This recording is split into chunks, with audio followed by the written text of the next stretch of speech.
Hello, sports fan. This is Stephen here with Sports Choice Plus. I'm bringing you a very special breakdown. I'm going to be covering what should the Tennessee Titans do with the number one overall pick. Before I get right into that, I want to make sure you're subscribed to the YouTube channel so you can get all the updates and all the breakdowns. Before further ado, let's get right into it. Looking at the top of the draft, and the Tennessee Titans are officially on the clock. You have so many different athletes, so many different players, you have your choice of the top tier talent of the draft.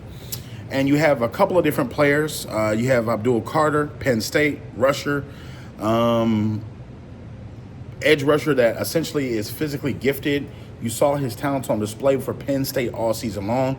You have Travis Hunter, cornerback / wide receiver out of the University of Colorado, who essentially did everything for them, utility man and also Heisman winner.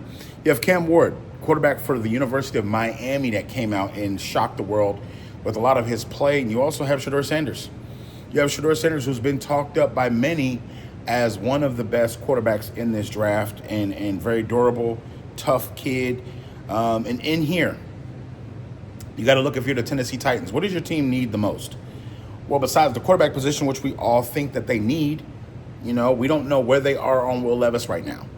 So the naked eye would say, okay, they're probably going to take a quarterback. But in hindsight, when oftentimes we look back at it, sometimes you got to let a quarterback develop. In the NFL nowadays, quarterbacks don't have 2 or 3 years to sit and develop. They have to win now. They're oftentimes thrown in the fire, and Will Levis is in that situation where they're trying to figure out, is he a bust, or is this the guy that's going to lead us into the next couple of years? When you're thinking about the offensive scheme, the Titans' offense has been downright dreadful the last 2 or 3 years. They haven't really had anything, even with Derrick Henry there a year and a half ago. They weren't really active as they could have been. They weren't really successful with rushing the football, with doing a lot of things. Yes, Derrick Henry got his yards and stuff like that, but besides that, that was the only offense that they had. So you got to think, they've been through quarterbacks. They've been through Malik Willis. They've been through Ryan Tannehill. They've been through Will Levis. But the question is, have they put the best surrounding pieces around this last quarterback, Will Levis, for them to make the assumption that, okay, this is what they're doing?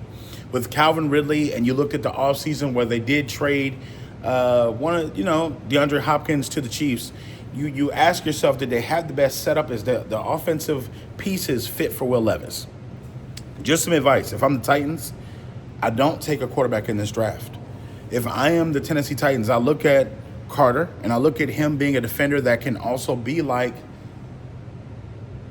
one of the best defenders in the NFL. When you think about just everything that goes on and where the NFL is leaning towards, it leans towards defense winning championships.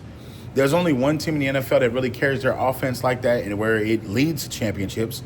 But when I think of everything that they need, there can be a stability at the defensive tackle or defensive end position. When I think of Myles Garrett, I think about when the Browns took him with the number one overall pick, and look how that's panned out. Not only is he good with the run, not only is he good with the pass rush, but he's a cornerstone that you can build off of for the next 5, 6 years, 7, 8, 9 years. When you think of his progression and how great he's become with the Cleveland Browns, under certain coaches' tutelage, he's raised his sack level, he's raised his tackle level, he's raised a lot of things that he's done, and Mr. Carter strikes me as somebody that can do that. Watching him at Penn State, you see him pop off the screen. Watching him play different positions, whether it be the left side, the right side, whether they moved him in the middle, he was able to generate pressure and get to the quarterback. Even when he didn't get to the quarterback, he was disruptive with plays. Not saying Shedeur Sanders, Cam Ward, or Travis Hunter is not that guy or those guys, but from a standpoint, defense wins championships. And if you're trying to right the ship and do it the right way, you can go through free agency and add pieces. You can go through free agency in the draft and add wide receivers or add another tight end to give Will Levis some more help, to give that offensive line some more help. But I think your biggest piece should be a piece that's going to make an impact right away. I think that if you get a quarterback, he's going to struggle. So why not just add pieces to the puzzle and have Will Levis fight it out with somebody in the offseason as far as the bringing in a free agent? Bringing in a guy like a Kirk Cousins, bringing in somebody, making a trade like for a Kirk Cousins or somebody that can give him a push, that's going to push him to try to see if he can actually win a position. And then from there, you know what you got. Because not only would that push him in the offseason, that'll make him a better leader. That'll show you if you really have that quarterback one in your building. Instead of having to waste it on Shedeur Sanders or waste it on the Cam Ward, and then you got to teach a whole nother offense. He knows the offense already. Surround him with a better offensive line. Surround him with better wide receiver pieces. No disrespect to D-Hop. Yes, he's with the Chiefs and they're doing well. He's not the guy he used to be. Calvin Ridley has a little bit more growing to do as a player, but he's still phenomenal as a wide receiver. But that's just my 2 cents. All you Tennessee Titans fans, get in the comment section. Let me know what you think about what you should possibly do with the number 1 overall pick. And the rest of you NFL fans, get in there as well. Definitely check out Sports Choice Plus. We'll see you on the next video.